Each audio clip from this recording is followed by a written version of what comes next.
Pencairan JHT BPJS Ketenagakerjaan untuk yang kerja lebih dari satu perusahaan.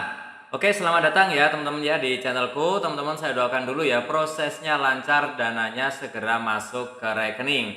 Oke, banyak sekali yang bertanya bagaimana prosesnya kalau kerja di banyak perusahaan ya. Nah, sebenarnya sama aja teman-teman. Kalau di JMO itu tinggal pengkinian data, maka nanti saldonya akan tergabung, kemudian setelah itu langsung klaim. Kalau di Lapak Asik ya silakan langsung saja dilampirkan seluruh dokumennya seperti itu. Kemudian ada yang bertanya seperti ini ya. Misalkan kerja di beberapa perusahaan ya, misalkan contohnya ini ada di 4 perusahaan, tetapi paklaringnya hanya punya satu yang paling terakhir saja ya, ataupun yang mana gitu ya.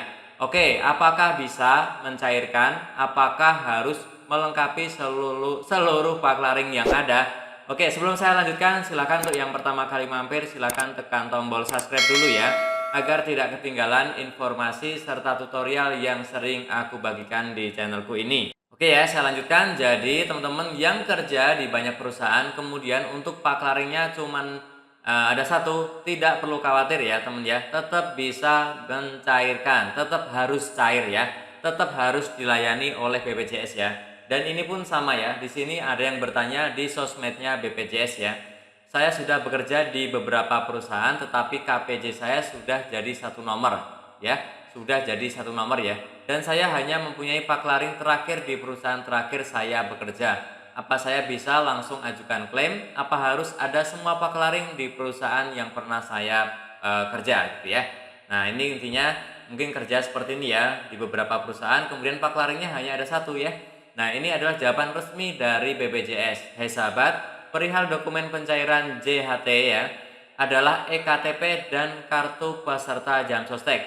Dapat kami informasikan bahwa dokumen paklaring tidak menjadi syarat wajib pencairan dana jaminan hari tua ya.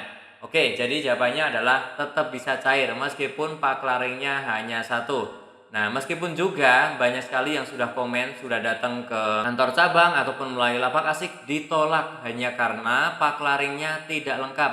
Bahkan ada yang diminta untuk datang ke perusahaan yang lama untuk minta paklaring. Nah, teman-teman, itu memang tidak mudah ya kita minta paklaring ke perusahaan yang lama ya, apalagi mungkin di sana orangnya udah ganti atau mungkin dulu kita punya kasus apa gitu ya, tidak mudah ya. Seharusnya tetap bisa dicairkan seperti apa yang disampaikan BPJS melalui sosmednya ini ya. Meskipun kenyataannya itu banyak sekali yang ditolak ya. Nah, teman-teman silakan bertanya dulu di sosmednya BPJS ya, misalkan di Facebook ataupun di Instagram ya.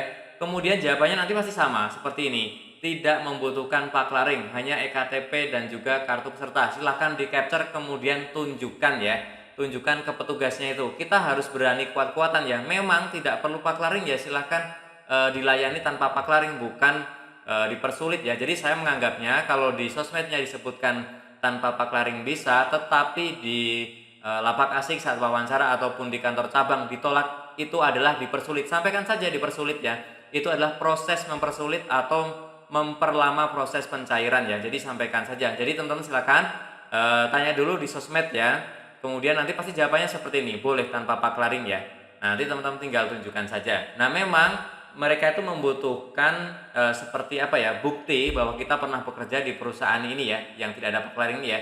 Nah, silakan buktinya sebenarnya bisa apa aja ya. Kalau ada kontrak kerja bagus, kalau ada ID card bagus, kalau ada slip gaji bagus, tapi kalau nggak ada itu, pernah ada juga yang diterima di cabang ya, di kantor cabang ya, itu hanya menunjukkan seragam.